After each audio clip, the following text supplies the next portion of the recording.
Macmillan Audio presents The Ruins by Phoebe Wynne. Narrated for you by Dora Davis.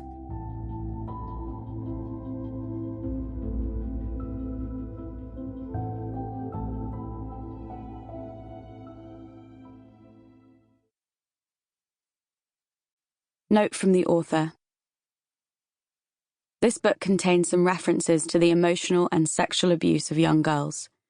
This book is a work of fiction, but speaks to experiences that I recognise, so that little has been invented. I write in the hope that something which is true for me could be true for at least one reader, two, and might provide some consolation for the darkest moments of the female experience. For all the women and girls who are made to sit on men's laps without wanting to, and still remember it. Prologue. The Chateau de Sètes took up the loveliest spot in the area. Everybody said so. It was extraordinary in its setting, flanked by the rushing blue of the Mediterranean and cut of the white rock.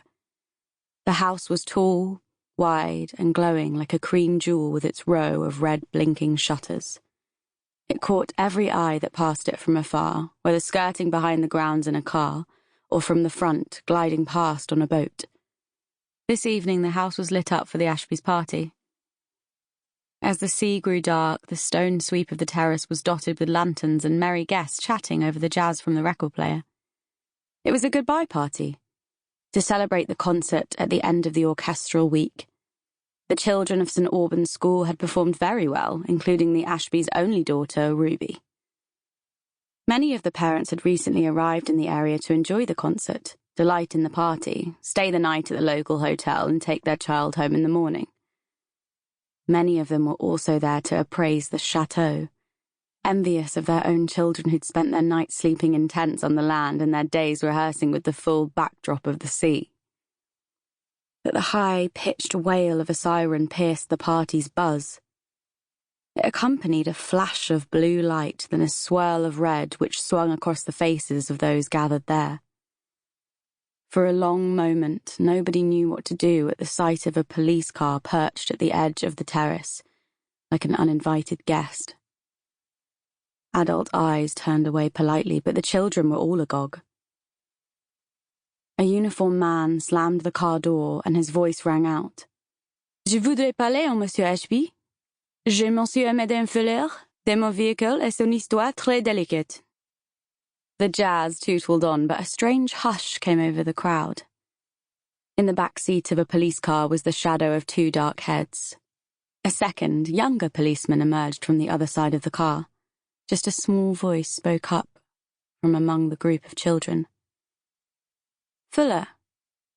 Did he say Fuller? A confident voice answered, a girl with red hair and frowning eyes. She moved to the front. No, he said, Ashby. My father's here. A smartly dressed man approached the first policeman, shaking his hand to draw him aside. The back door of the car opened to produce another man with short curly hair and a furious face, his eyes blotchy and his nose bloody.